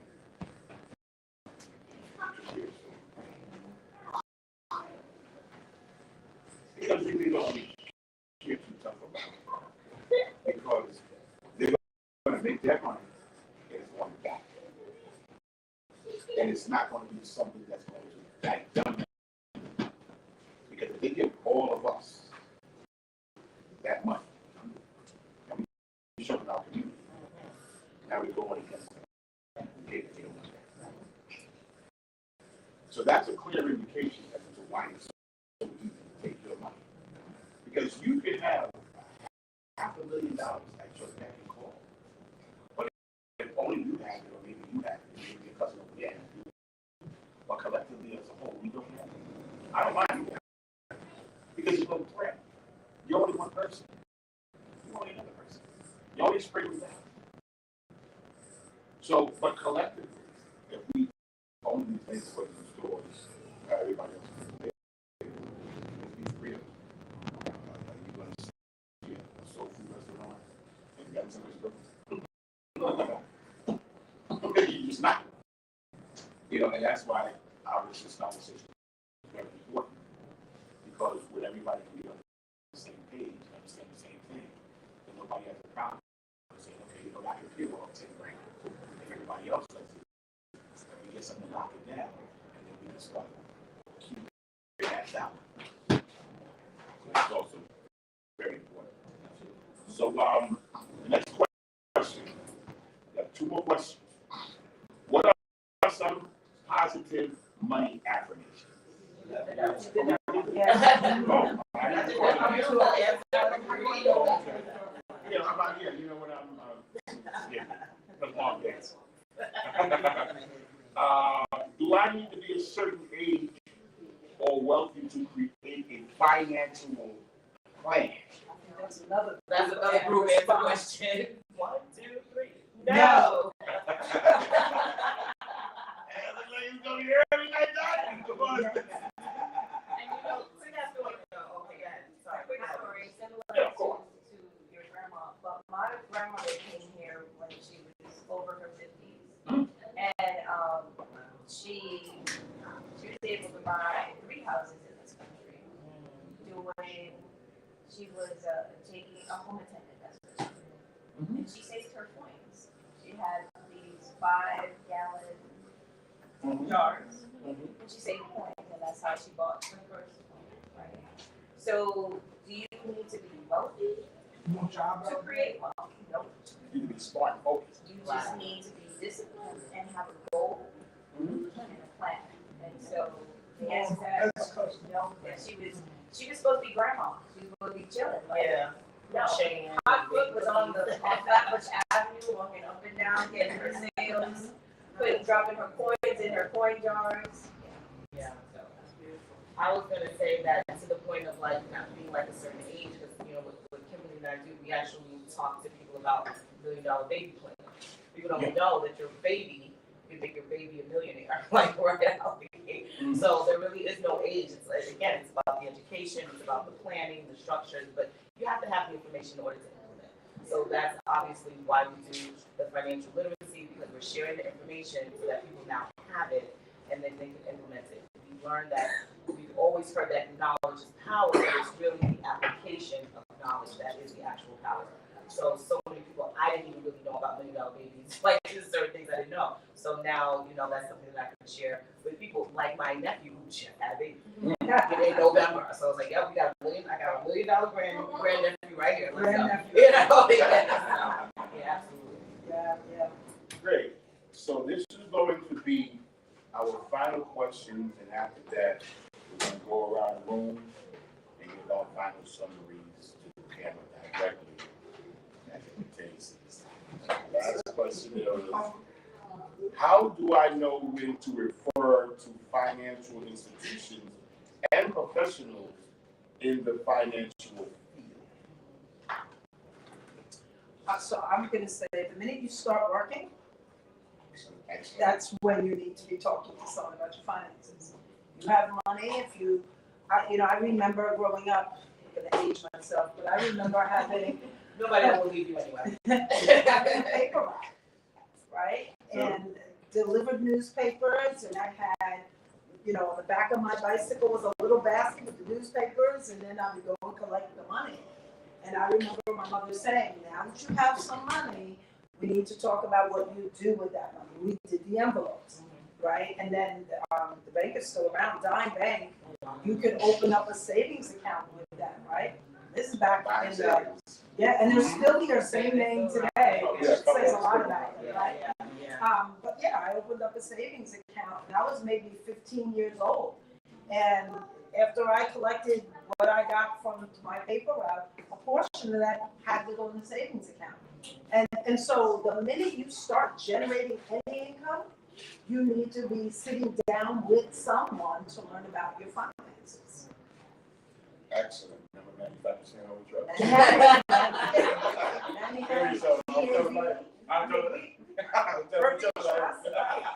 We're telling our age. Yeah, let's not go back. They're like, what is that? Well, yeah, people will believe you, Omar, they still like, they won't believe Kimberly. Why? What are you trying to say? Next question. Let's move on. That's great that it is. So, same question for me? Yes, Okay. this is the last question. Yeah. So I love Kimberly's answer about like once you like first start working, but let's just say you're somebody who's been working for a while and you didn't jump on that. I just started working bandwagon 10, 20, 40 years ago. I think it's like when you cannot answer basic questions about your finances. Like someone should be able to, if you're trying to do something, if you're trying to make a decision about something you're purchasing, you don't know how much you have in your savings. Or you're kind of getting close to retirement, you have no idea what your retirement fund actually is. Like if you're just not completely, but like a little bit foggy and ignorant about like what your financial situation is, or you kind of are sitting on like some people love to put their money in the mattress or whatever. Like if you're doing things like that, you probably want to sit down and talk with somebody because again, we talk about money being currency, and we talk about moving and flowing. If it's underneath your mattress, it's not going nowhere, right? And then you have someone too like that, like what happens when the house burns down? Oh, I'm gonna go back in and get the money. The house is burning down. You can't go back and get it. You know what I mean? So it's like so it's really Yeah, it definitely accelerates. Yeah, that's paper money. That's gonna go up. Yeah, so exactly. So it's kind of like, okay, I didn't do it right when I started working, but now I've been working for 10, 20 years. I don't necessarily know everything. I can talk to somebody who knows what knows more than me, so I can make sure that I'm okay. Excellent. What I have the high school students do is they're already researching like which institutions charge the most, where they can get a free account as students, potential college students, so forth and so on. So it starts with research in the classroom. They're researching to see where they're gonna make the most with their money in an institution. A lot of the students eventually are swayed to the credit union because the fees are less than right? So it starts there with research, looking at the different institutions. What do they offer? Do they have IRAs? Do they have money market accounts? Like looking at those things. Okay. So when do we know we need to get out of here now? When it's a mess. Right. When do we know we need to get our nails done? When do we know that we got to take the car to the mechanic? When do we know we got to go see the doctor? See, we know these things because something is wrong. And for many of us, we know that something's wrong with our finances this whole time, but we ignore it, and what we're thinking to ourselves is going to iron itself out, and it's not. Right. And clearly, you do not have enough education to fix the own problem that you created yourself. So that's where you bring in someone, and yeah, it may cost you possibly, depending on who you use, but the goal is that you're going to be at a better financial place than a person who doesn't have a financial professional that's helping them. Does that make sense? Absolutely. It's funny that we will sign a contract happily to pay a car for 5 years, to pay a mortgage for 30 years. But if we say, hey, we're going to work on your finance for 30 years, you mean I got to save for 30 years? You was going to pay this debt for 30 years? And you just happily going to pay $2 Without question. So when we realize something is wrong, that's when we bring somebody in. And for some of us, that time is now. Yeah. Excellent. All right, everybody, what we're going to do now is just going to go around the room for one last time, and everybody can get their last final summary about the Can we lessons ask for today. Thank everyone for watching. So it's actually everybody just a little longer, and let everybody give their last thoughts and political to professional. Can we just ask an audience question? Oh, So, to all of you guys, whoever wants to answer, how do we engage them at this age? Oh, okay. That's our teacher. Because I'm just saying, I think, Yeah. we're saying that education is not there. We know we need to start as early as possible. Yeah. But I wouldn't even know, like, how to begin. Yeah, so one of the things that I tell is that when's the first experience that most people get with money is when you take your children to the supermarket. That's the first experience, because they tell you, mommy, I want that. And what's the first thing you tell them? Mommy didn't pay for it. They don't understand that. They watch you go to that cashier, they watch you pay for that product, and then you give it to them and say, now you can get it. And they watch that whole transaction, because when you pull that thing down, sitting in the cart, they just sit there waiting to grab it, right? But as soon as they see you hand something over, now, back in our days, they handed cash, so they were in plastic. They said, okay, that's what happens, it's a transaction. So I get to have what I want when I can pay for it. So immediately they associate money with what they want.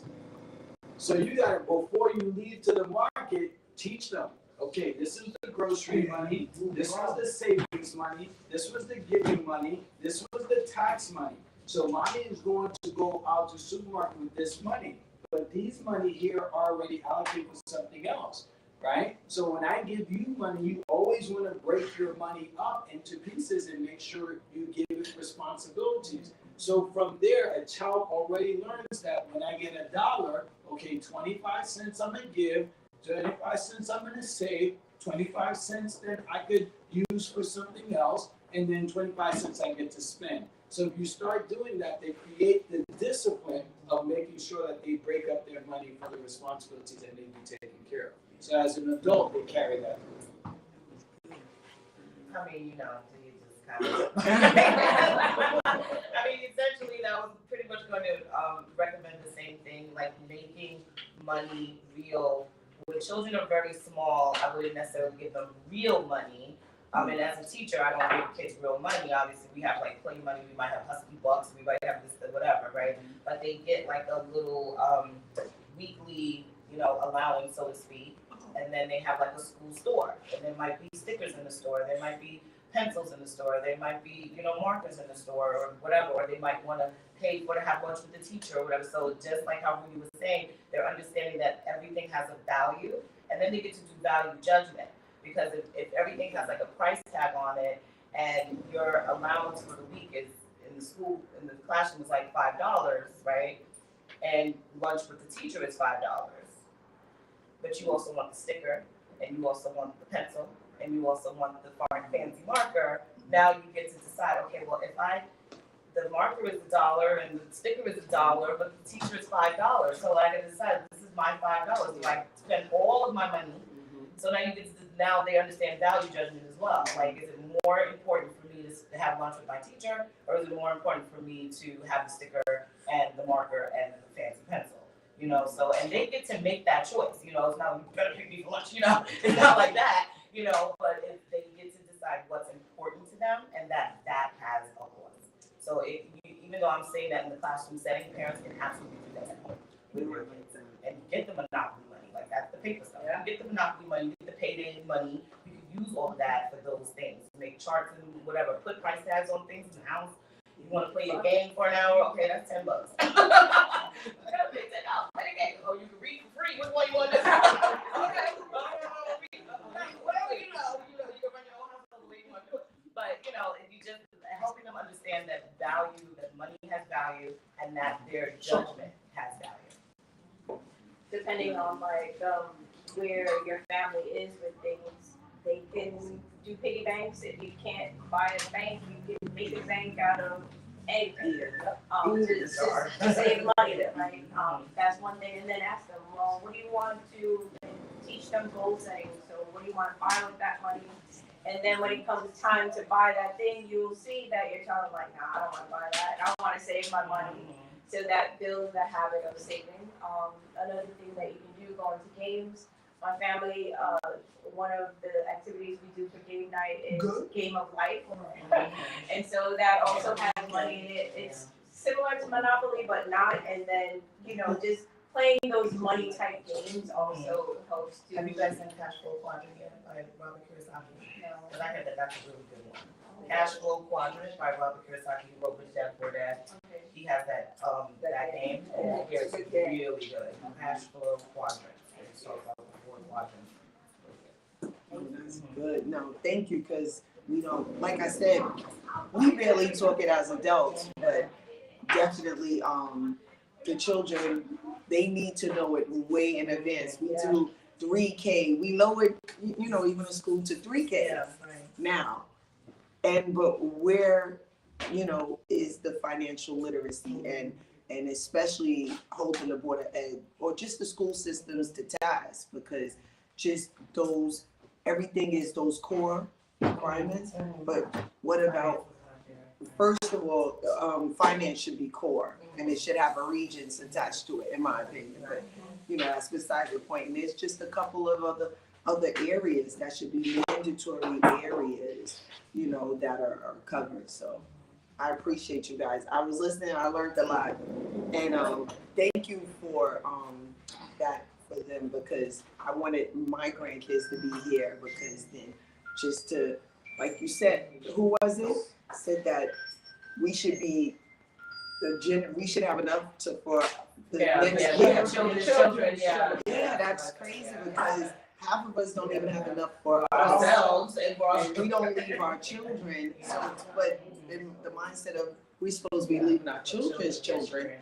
And one thing I did do is all my kids have businesses or have business models.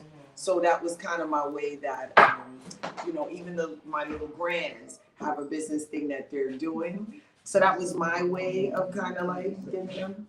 But I have now, I'm going to do what you guys said that was so good. I'm going to share that. Right. Everybody celebrating? You want to take it away? Give your last comment and suggestions. I was so happy to be part of this. You guys were amazing. Thank you so much. Thank you so much. I actually took a ton of notes on here. I'm just a student. I absorb this stuff, and the role is to give it back to others. So if there's any way that I can be participating, I would really appreciate the opportunity to be invited again. I hope I didn't embarrass you guys. Oh no, it's when, it's not if. Look, it's not if, it's when.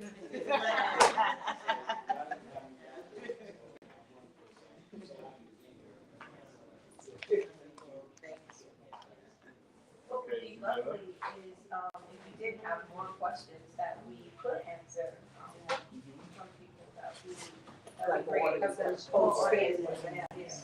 Okay. You know, because we're talking from wherever we're talking from, our place of expertise.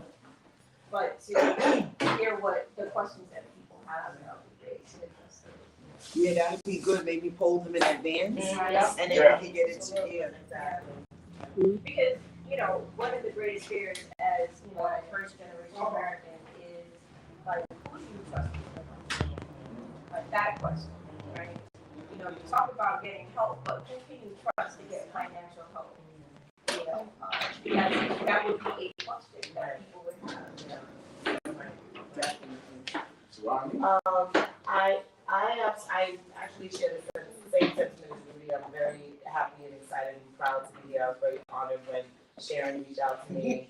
And then I think, actually, Nikki reached out to me first through Sharon, saying, oh, you know, you should come and do this. And it's just made me feel to kind of just sit arm in arm, you know, with someone that I've worked with, someone that I respect so much, someone who's doing so much in the community, and to have those two relationships, you know, merge, and to see that unfolding in New Pride, I feel really honored to be here and to share with people who want to make their lives better and want to be more educated around money. It's an absolute necessity, and I'm just so happy that people are waking up to that, taking the red pill, as we say now, you know, no longer sleep, we all woke now, you know, and just really understanding more about money and finances and wanting to become literate. So I, like Rudy, would love to come back and do more and more When? sessions and talk with the people more and just put it out there and see where people are and everything we can. Excellent. Thank you. Kimberly? Ditto. I'm really excited to see, it's the uniqueness of how you're getting this out to the community, right? When Tony and I were speaking, we talked about what is the barbershop in our community. It is the community center where people come to talk about what's happening in their community, what's happening with individuals, right? I mean, we talk about everything. In salons, it's the same thing. And so to have or to leverage the barbershop as an outlet for getting information out there is a great way to meet people where they're at. And I think what Jamila said is so important. Letting people know in advance of what the conversation is and getting them engaged and asking them, what are you dealing with? Because all of us are sitting here speaking, as you said, from our vantage point. But everybody has a different perspective or vantage point on what they're dealing with. And when we get to hear from them, we can speak to them at what they're dealing with versus with what we know people should be doing, right? I think this is really powerful. I would like to be able to give resources out for people to continue that journey, where they can go out at their own leisure and get educated and learn about some of these things, right? And we'll get back to you and you can figure out how you want to disseminate. No, we should probably be able to do like a poll and then poll, because like you said, it's really the whole concept, and speaking for Nikki, but the whole concept is right in this community, like this whole, what does this community need, and what better way to know what the community needs than to poll them. Definitely. So y'all gotta come back then and answer your poll. Yeah. I want to thank everybody for hanging around on all forms of social media. I'm going to go back to what Rudy said, which was very powerful. And if you wasn't born with this information, it's you didn't have it, you learned it. Nobody was born with "I know it all." You learn it. And one thing you have to do is you have to be able to listen. You have to be able to just keep your mouth shut. Take it from somebody who's been there before you, somebody who has proven results of their work and their effort and their sacrifice. Hearing stories, especially from Twana, about loved ones and their families passing away and leaving absolutely, virtually nothing. And that's not only serious, but it's scary. Because depending on who you are and who did you leave behind will depend on how bad the people that are behind them are going to be. If not only they don't have nothing, but they didn't learn anything, or nobody taught them something. And my mom, as a single mom, raising 3 sons, she never. She was a unit secretary. She was going back to school. She was leaving college to become a social worker. Yay. A pastor. Yay. And fortunately, the Lord summoned her back home. So she never really got a chance because she had children young. My dad, smart and intelligent man, but whatever, he wasn't around.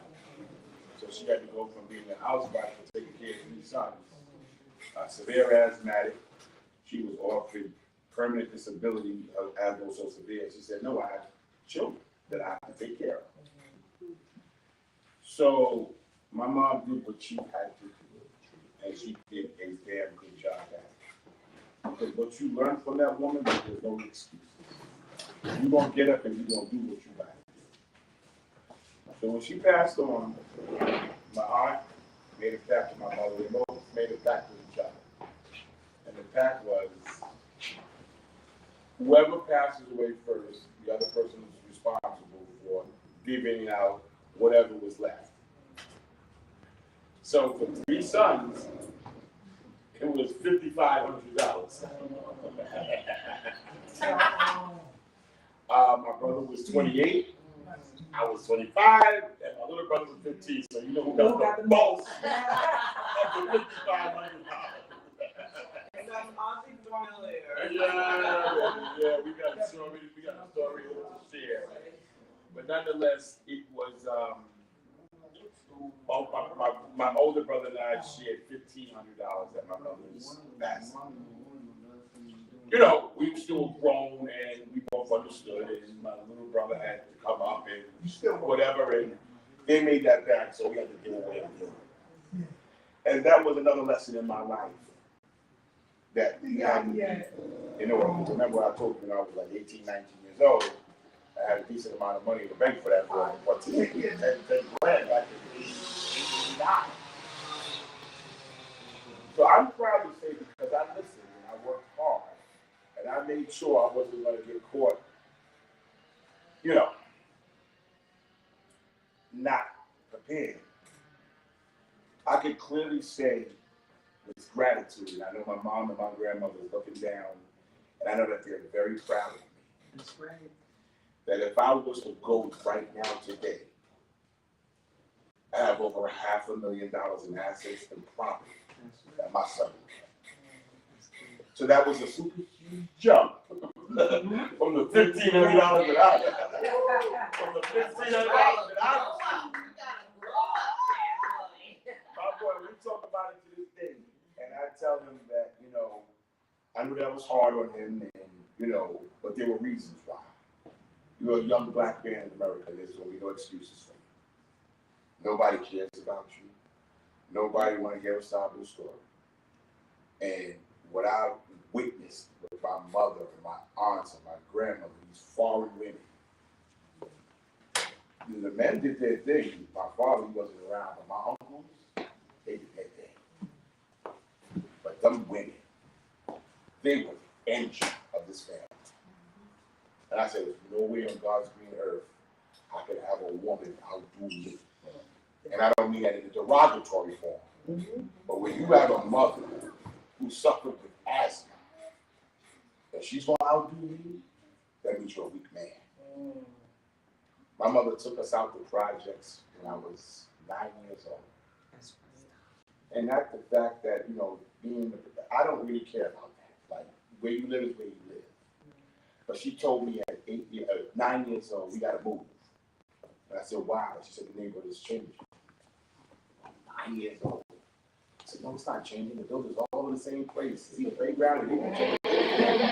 She laughed at me. She said, no, you don't understand now, but you understand later. And Brother Bob was good.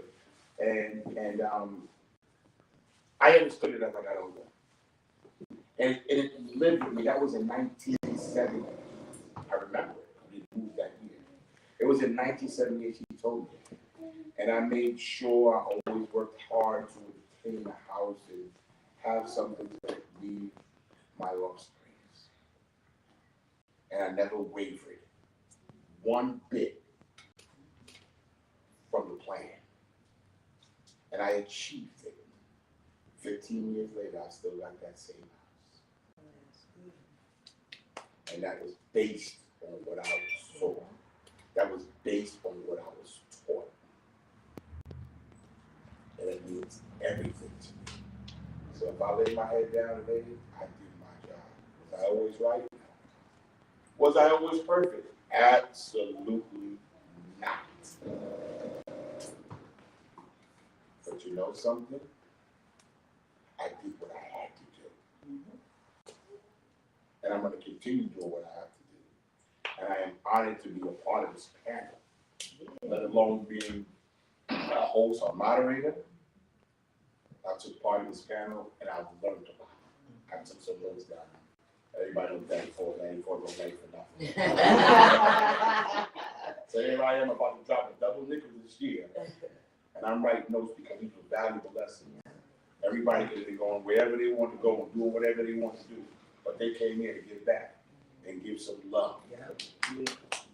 Spread that love.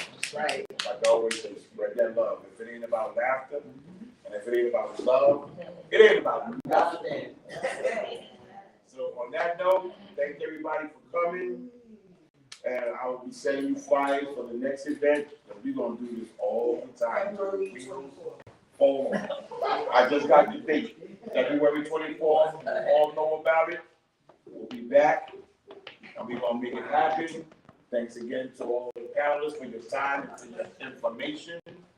Hopefully all of y'all are taking it in. If not, we'll be doing this again. Peace.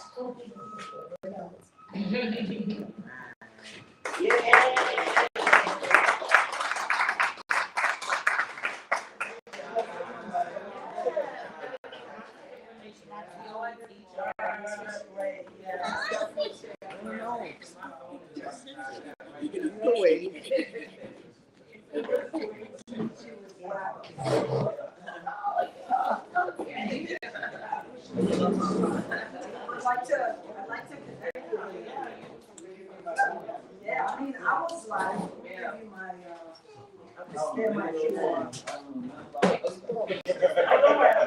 gonna make this happen.